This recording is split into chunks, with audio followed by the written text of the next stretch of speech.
Lockdown से पहले गीता के घर का नजारा कुछ ऐसा था कि रोहन ऑफिस जाता था और शिवन स्कूल।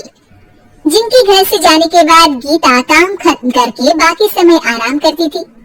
लेकिन लॉकडाउन के बाद ऑफिस और स्कूल घर में ही खुल गए और इससे गीता का हाल वो तो आपको देखने में ही मजा आएगा। शिवन, ओ शिवन, महाराज उठने के लिए क्या 21 तोपों की सलामी लेंगे? अरे बिस्तर से बाहर निकल, ऑनलाइन क्लास स्टार्ट होने वाली है। अरे तुम भी हद करती हो, स्पीकर की तरह चिल्लाने की क्या जरूरत है? दिख नहीं रहा मेरी कॉन्फ्रेंस चल रही है। अब कैमरा और स्पीकर ऑन कर रहा हूँ, मुझे कोई शोर नहीं चाहिए। इस पर जैसे ही रोहन लैपटॉप का कैमरा और स्पीकर ऑन करता है तभी कुकर की सीटी बजती है। करा लो अब इसे चुप। लॉकडाउन नहीं हुआ, मेरी मौत का फरमान जारी हो गया। दोनों बाप बेटे ने नाक में दम किया हुआ है। ऐसा बोलकर गीता वहाँ से शिवन के कमरे में पहुँच जाती है, जहाँ शिवन अभी भी सो रहा होता है। ओ आलसी, अब अगर 5 मिनट में नहीं उठाना तो आज तेरा गेम और यूट्यूब कैंसिल। माँ की बात सुनकर शिवन बिना 1 मिनट गंवाए उठ खड़ा होता है। उठ गया, अभी नहाकर भी आता हूँ। ये नाटक नहीं और, मुंह पर गीला कपड़ा मार और पढ़ने बैठ। शिवन की ऑनलाइन क्लास स्टार्ट हो जाती है, जिस पर गीता उसे वहां बिठाकर रसोई में चली जाती है। थोड़ी देर में उसे कमरे से कुछ आवाज सुनाई देती है, जिसे सुनकर वो कमरे में वापस आती है। हाय राम, तुझे क्लास अटेंड करने के लिए बोला था, कैमरा ऑफ करके बिस्तर पर नाचने के लिए नहीं बोला था। मम्मी मुझे कुछ समझ नहीं आ रहा, आप बाद में पढ़ा देना ना, वैसे भी अटेंडेंस तो लगी गई है।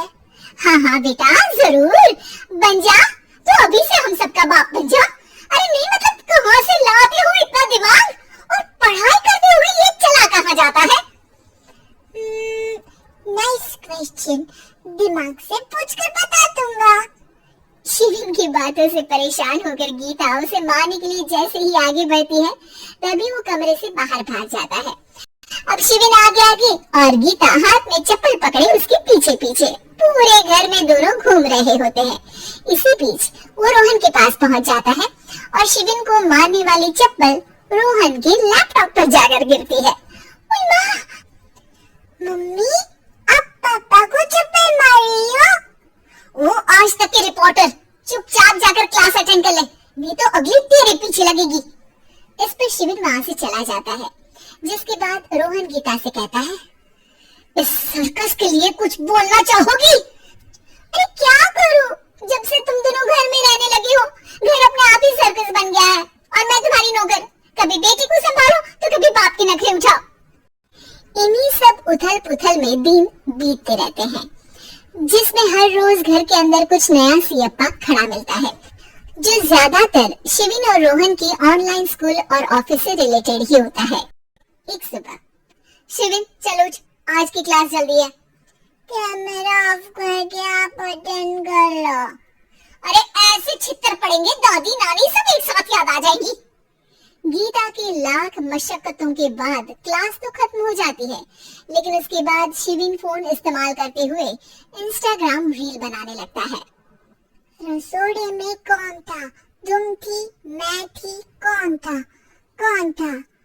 हाँ मैं गरीब हूँ। अरे ओ गरीब के बेटे, आजा मैं बनाती हूँ तुझे गरीब। मैं बताती हूँ रसोड़े में कौन था। पढ़ाई करने बोलो तो इनकी माँ मर जाती है और ये पागलपंतियां जितनी मर्जी करा लो। गीता शिवन को डांट रही होती है, तभी रोहन बीच में बोल पड़ता है, अरे बच्चा ही तो है, इतना गुस्सा क्यों कर रही हो?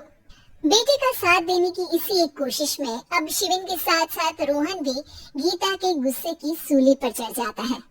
अगर बेटे पर इतना ही प्यार आ रहा है तो इसे क्लास अटेंड क्यों नहीं कराते? इसका होमवर्क क्यों नहीं कराते? उस समय तो बहुत जल्दी मीटिंग आ जाती है, वो काम मैं करूं और यहाँ इस बेफिजूली की चीज में तरफदारी करके बन जाओ महान। हे भगवान, कोई तो इनके ऑफिस और स्कूल खुलवाओ, मैं इन्हें और घर में नहीं सह सकती। मैं कुछ और मांग लेती, क्योंकि तुम्हारी ये विश इस साल तो पूरी होने से रही, कोरोना। हाय नास पिटे ने जिंदगी ही बर्बाद कर दी। खाए कोई पचाए कोई, कल मुझे चुन चुन कर सबको मेरी बद्दुआ लगेगी। उन्होंने दुनिया का और इन बाप बेटे दोनों ने मेरा जीना मुश्किल कर दिया। गीता वहाँ से चली जाती है, जिसके बाद रोहन शिवन से कहता है, अरे तुम्हारी मम्मी इतनी भड़की हुई क्यों है? आपकी वजह से।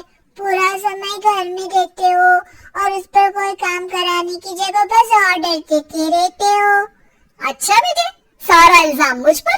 पूरा दिन तो वो तुम पर ही चिल्लाती है। हाँ, मतलब दोनों का 50-50 है, कुछ करना पड़ेगा। वो कहते ना, make the best out of worst. I have an idea. वैसे तुम्हारी माँ सही कहती है, बहुत जुबान चलाने लगे हो, कम बोला करो। अगली सुबह रोहन और शिवेन अपनी गलती को सुधारने के लिए गीता के उठने से पहले घर का आधा काम खत्म कर देते हैं, जिसे देखकर गीता खुश हो जाती है और फिर बाकी बचा काम वो तीनों मिलकर पूरा कर लेते हैं। जिसके बाद अब वो सब मिल बांट कर हर काम में एक दूसरे की मदद करते हुए लॉकडाउन का मजा लेने लगते हैं।